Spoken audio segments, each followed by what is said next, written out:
દર્શક મિત્રો, હું છું પરમાર અનિશા. તમે જોઈ રહ્યા છો લોક સામના ન્યૂઝ.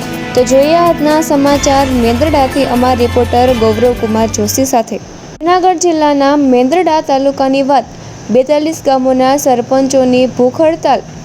મેંદરડા તાલુકાના ગામડાઓના સરપંચો ઉતર્યા ભૂખ હડતાલ પર. છેલ્લા 6 મહિનાથી એક પણ વિકાસના કામો થયા નથી. જે કામો થયા છે તેના બિલો થતા નથી. જે કામો બાકી છે તેના એસ્ટિમેટ થયા નથી. અનેક વખત જિલ્લા પંચાયતમાં રજૂઆત કરી છે. કામ નહીં કરતા એસઓની બદલી કરી ફરી પાછા તેમને લેવામાં આવ્યા. જ્યાં સુધી અમારી માંગણી નહીં સંતોષવામાં આવે ત્યાં સુધી ભૂખ હડતાલ શરૂ રહેશે. આવતા દિવસોમાં વેપારીઓને વિશ્વાસમાં લઈ મેંદરડા ગામ પણ બંધ કરાવીશું. મેંદરડા તાલુકામાં 29 કામો થયા છે તે તપાસમાં છે.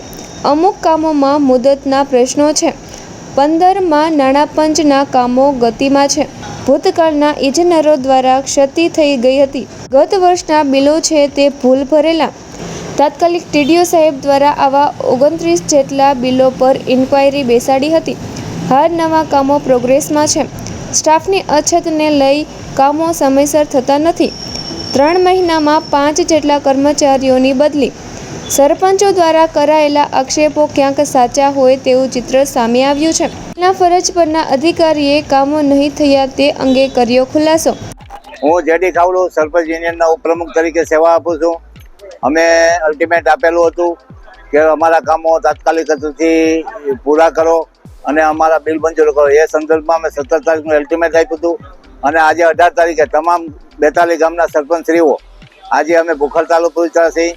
અમારી 2 માંગો છે. અમારી એક માંગ એવી છે કે છેલ્લા 6 મહિના ત્યાં થયેલા કામો છે એના બિલો નથી થતા અને બીજી માંગ અમારી એવી છે કે જે કામો બાકી છે એના એસ્ટિમેટો નથી આપતા. અવારનવાર અમે જિલ્લા પંચાયતમાં ડીડીઓશ્રીને રજૂઆત કરી છે, ધારાસભ્યશ્રીને રજૂઆત કરી છે, જિલ્લા પંચાયતના પ્રમુખશ્રીને રજૂઆત કરી. પ્રમુખ અમારી સાથે આવી અને ડીડીઓને રજૂઆત કરી.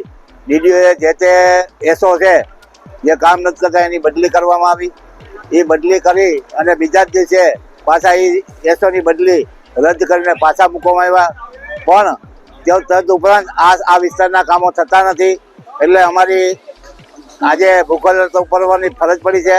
અમે હડતાલ ઉપર ઉતર્યા છીએ અને જ્યાં સુધી અમારી માંગો સંતોષવામાં નહીં આવે ત્યાં સુધી અમે જલદ આંદોલન કરશું. ભૂખ હડતાલ અમારી જારી રહેશે, ચાલુ રહેશે. અને તદ ઉપરાંત પણ જો અમારી માંગો સંતોષવામાં નહીં તો અમે તાલુકા પંચાયતને તાળાબંધી કરશું. મેંદરડા ગામને પણ અમે રિક્વેસ્ટ કરી વેપારીઓને બોલાવીને અમે મેંદરડા ગામ બંધ કરાવશું. 42 ગામોની અંદર રિક્વેસ્ટ કરીને 42 ગામોને બંધ કરાવશું. અમારું જલદ આંદોલન ચાલુ રહેશે. જ્યાં સુધી અમારી માંગો સ્વીકારવામાં નહીં આવે ત્યાં સુધી આ આંદોલન ચાલુ રહેશે. અમે ભાજપની સરકાર છે, અમે બધા ભાજપના ગ્રુપમાં જોડાયેલા છે. તદુપરાંત અમે ભાજપના તમામ આગેવાનોને રજૂઆત કરી. એમાં પ્રમુખશ્રી અમારી સાથે આવ્યા હતા. અમે રજૂઆત કરી. ડીડીઓ છે મેં કીધું એમ એસોની તાત્કાલિક બદલી કરી નાખી. બીજા દિવસે એસોની બદલી પાછી રદ થઈ અને એસો પાછા અહીંયા નિમણૂક કર્યા. આજ સુધીમાં કોઈ પણ ફાઇલો આપતા નથી. અમે અમારી સરકાર હોવા છતાં અમે અનેક વખત રજૂઆત કરી છે પણ અમને કોઈ સાંભળતું નથી. અમે ઉપર સુધી રજૂઆત કરી છે. અમે અહીંથી લેટર દ્વારા વિકાસ કમિશનર અને ડીડીઓ શ્રી તમામ જિલ્લા પંચાયત બંને સભ્યો, ધારાસભ્યો એને પણ અમે લેટર લખ્યા છે કે અમે આંદોલન પર બેસીએ એ પહેલાં અમારી માંગે સંતોષ તે સિવાય આજ સુધી અમારી માંગો સ્વીકારવામાં આવી નથી. ન છૂટકે સરપંચોએ પોતાના વિસ્તાર મૂકી, પોતાના કામો મૂકી, પોતાની પ્રજાને રેડી મૂકી અને અમારે મેદાને ઉતરવું પડ્યું છે. અને આજે 18 તારીખ 18/5/2026ના રોજ અમે ભૂખ હડતાલ ઉપર ઉતર્યા છીએ. જ્યાં સુધી અમારી માંગો નહીં સ્વીકારે ત્યાં સુધી ગામ પણ અમારા રહેતા રહેશે. ગામની અંદર અનેક પ્રકારની તકલીફો ઊભી થઈ છે. ગામની અંદર સરપંચો એટલે પાણીના પ્રશ્નો ઊભા થાય, ગામની અંદર સરપંચોને એટલે લાઇટના પ્રશ્નો ઉપજ થાય, ગટરો ઉભરાશે એના પ્રશ્નો ઉપજ થાય. એટલે મારી સરકારશ્રીને 2 હાથ જોડીને વિનંતી છે કે તાત્કાલિક જે તે અધિકારીઓને સૂચના આપી અને અમારી માંગો સંતોષવામાં આવે. પેલા છે ને બિલના પૈસા નથી આપતા. અમને જ્યાંથી કાકડી લીધી હોય ત્યાંથી અમને અવારનવાર ફોન આવે છે. અમે સિમેન્ટ ઉધાર લીધી હોય મહિના દીને શરતે એ સિમેન્ટના પૈસા અમારે દેવાના હોય. અમારા ફોન ઉપર ફોન આવે. અમે વ્યાજે અમુક ટકા તો અમે વ્યાજે પૈસા કરીને અમે એને આપી દીધેલા છે. અને બાકીના જે અમારે શાસન છે એક ટુરિઝમ પોઈન્ટ છે.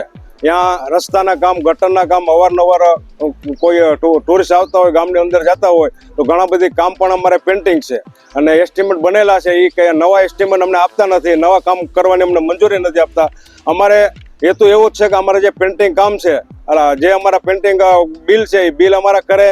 અમે અનેક વખત છે ને જિલ્લા પંચાયતના પ્રમુખને લઈ અને જિલ્લા પંચાયત પ્રમુખને લઈ અને ડીડીઓ સાહેબને મળ્યા, તાલુકા વિકાસ અધિકારી સાહેબને મળ્યા કે તમારા હમણાં 2 દિવસમાં થઈ જાય ને એસો બદલ છે ને ઘણા પણ અમને બાના આપે છે. કોઈ જાતનું અમારું કોઈ પણ કામ થતું નથી. આ જો અમારું કામ નહીં થાય અને અમારા બિલ નહીં થાય તો આના પછી જે સરપંચો સાથે જે પણ કાંઈ નિર્ણય લેવાનો છે એની સાથે અમે પણ છીએ અને ગામમાંથી માણસો પણ અમે બોલાવશું અને અમે જલન આંદોલન કરીને ભૂખ હડતાલ ઉપર ઉતરશું. ઘણા સમયથી આ પ્રશ્ન છે, ભાજપ શાસિત આપણું શાસન છે, એમ છતાં કામ કેમ નથી થતું? અરે મારા સાહેબ, હું મારા આખી જિંદગી મેં ભાજપમાં જ કરીને હું ભાજપનો સરપંચ છું. મારે આ 3જી ટર્મ છે. અત્યારે છેલ્લા 2-3 મહિનાથી મને લઘુમતી મોરચાના મહામંત્રી તરીકે લીધા છે. છતાં સરકાર અમારા ધારાસભ્યો, અમારા MP, તાલુકા પંચાયતના પ્રમુખ, જિલ્લા પંચાયતના પ્રમુખ, તાલુકા પંચાયતના પ્રમુખ બધાએ ભાજપના જ છે. પણ હવે એને શું તકલીફ છે એ કાંઈ અમને ખબર નથી પડતી. કાંઈ અમારા બિલની અંદર કોઈ અમારા કામ નબળા હોય તો એ કામ એનો માપ સાઈડમાં કાંઈ ઘટાડો થતો હોય તો કાપી અને બિલ કરે. બાકી અમારે પૈસા તો દેવા પડે બધાને. અમારે તો પછી કેટલાક અમારા અત્યારે 9 ફાઇલ બાકી છે, બરોબર. 9 ફાઇલના પૈસા કેટલા થાય? 20-25 લાખ રૂપિયા અમારે છે. છેલ્લા 5 મહિનાથી અમે અહીંયા ધક્કા ખાઈએ, અમને કોઈ જવાબ નથી દેતો. તમને શું મુશ્કેલી પડે સરપંચ? અમને મુશ્કેલી પડે, પૂછીએ તો કે ભાઈ એસો નથી, બદલી ગયા છે અને કર્મચારી નથી આવ્યા, એવા જવાબ અમને મળે છે. અને અહીંયા 6 મહિનાથી હું જોઉં છું કે કોઈ પણ કર્મચારી કાંઈ કામ કરતું નથી. બધા એમને બેઠા પગાર લે છે. તાલુકામાં હાલ જે જૂના 29 કામો થયા છે તે તપાસ અંતર્ગત છે, કે જેમાં વેરિએશન આવે છે. તેમાં થોડીક ક્ષતિઓ રહી ગઈ છે. તે ક્ષતિઓના કારણે જે પેમેન્ટ છે, જે કામો છે એમના પેમેન્ટ છે એ તપાસ જિલ્લા પંચાયત કક્ષાએ એ તપાસ પૂર્ણ થશે ત્યારે 29 કામો જે છે એમાં શું નિર્ણય લેવા છે ત્યારબાદ નક્કી થશે. ત્યાર પછી જે ઘણા બધા કામો, ઘણી યોજનાઓમાં મુદત વધારવા માટે જતા હોય છે. મુદત વધારો એપ્રિલમાં, માર્ચમાં પૂરો થઈ જતો હોય, જેના કારણે એમાં મુદત વધારો જ્યારે આવશે, લાગુ પડશે, ત્યારે એ બધા કામોના પેમેન્ટને ચૂકવણા કરવામાં આવશે. ત્યારબાદ જે 15મા નાણાપંચના જે કંઈ કાર્યો છે એ 15મા નાણાપંચના કાર્યો અત્યારે પ્રોગ્રેસમાં છે. એમાં 6 જે કામો છે એ પ્રી ઓડિટમાં જિલ્લા કક્ષાએ મોકલવામાં આવે છે. બાકીના જે કંઈ કામો છે કે જે નવા કામો છે, નવા એસ્ટિમેટ બનાવવા, નવા વર્ક ઓર્ડર આપવા, એની કામગીરી અત્યારે તાલુકા પંચાયત કક્ષાએથી ચાલુ છે. વિકાસના કામ કરવાની જગ્યાએ જ્યાં સુધી એ લોકોને ન્યાય નહીં મળે ત્યાં સુધી એ લોકો ઉપવાસ કરશે. જી, એમાં મોટાભાગના જે કામો છે એ તપાસ હેઠળ છે. એ તપાસના હેઠળના કામો પૂરા થઈ જશે પછી એનું ચૂકવણું પણ અહીંથી કરી આપવામાં આવશે અને એમાં જે નિર્ણય આવશે જિલ્લા કક્ષાએથી તે પ્રમાણે એમાં કામગીરી આગળ હાથ ધરવામાં આવશે. હું વીએસ પોકર, તાલુકા પંચાયત મેંદરડામાં અધિક સિગ્નેચર તરીકે મારી 12 જાન્યુઆરી બદલી થયા પછી મેં અહીંયા આવીને ઓફિસમાં આવીને ફાઇલો જોયેલી અને અમુક સરપંચો મારી પાસે બિલ માટે આવેલા, પણ એ બિલો જૂના ઓક્ટોબર ડિસેમ્બર વખતના કામો થયેલા જે જૂના એન્જિનિયર દ્વારા કરાવેલા હતા.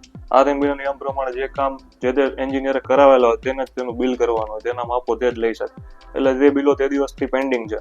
પ્લસ એ બિલો મારા હાથે આવતા મેં જોયું તેમાં એસવારમાં ભાવફેર છે, એસ્ટિમેટો ખોટા છે. એ બધું જાણ કરતા મેં આગળની બિલની પ્રોસેસ માટે જિલ્લામાં જાણ કરેલી કે આમાં એસ્ટિમેટ ને બધું ખોટું છે. તેથી ડીડીઓ સાહેબે ત્યાં જૂના એન્જિનિયર ઉપર 29 ઇન્કવાયરી, એક નહીં પણ 29 ઇન્કવાયરી બેસાડેલી. એ ઇન્કવાયરીને લીધે કામો પેન્ડિંગ છે. 29 કામોના બિલો પેન્ડિંગ છે. પ્લસ બીજો જે નવા કામો છે તેના બી એસ્ટિમેટ જૂના એન્જિનિયર દ્વારા બનાવેલા હોય તે બી ભૂલ ભરેલા અને ખોટા હોય, જે જાણ પણ મેં જિલ્લામાં કરેલી. તેને લીધે આ એસ્ટિમેટ અને આ કામો થયેલા નથી. મારી બદલી થયા પછી જે મેં એસ્ટિમેટ નવા બનાવેલા છે તે અંદાજિત 52 એસ્ટિમેટ બનાવેલા છે. બીજી 60 ફાઇલો બીજી બનાવેલી છે અને જિલ્લા વહીવટી માટે મોકલેલી છે. તેથી તાલુકાનું જે રેગ્યુલર કામ છે નવા, જે જૂના એન્જિનિયર દ્વારા બનાવેલ નથી, મારા દ્વારા બનાવેલ છે, તે કામ રેગ્યુલર ચાલુ છે. એ ઉપરાંત અમારે નાણાપંચનો સ્ટાફ નથી, ક્લર્ક નથી. પ્લસ છેલ્લા 3 મહિનામાં 5 ટીડીઓની બદલી થયેલી છે. તેથી કરી અને મારા પણ અંગત કારણોસર મેં મેડિકલ રજા મૂકેલી હતી. હું તારીખ 1-4 થી 4-5 સુધી રજા ઉપર હતો. હજી 4 તારીખ હું હાજર થઈ અને આજ 16 તારીખ થઈ છે. તેમાં અમે 6 કામોના પેમેન્ટ પણ કરેલા છે. રેગ્યુલર કામો ચાલો છે. બાકી જે 29 કામો અને જે જૂના કામો છે તે બાબતે જિલ્લામાંથી તપાસ થઈ આગળ જે વધવાનું કહેશે એ રીતે અમે કામગીરી કરીને તેના બિલો કરીશું. તો ફરી મળીશું એક નવા સમાચાર સાથે. ત્યાં સુધી જોતા રહો લોક સામના ન્યૂઝ.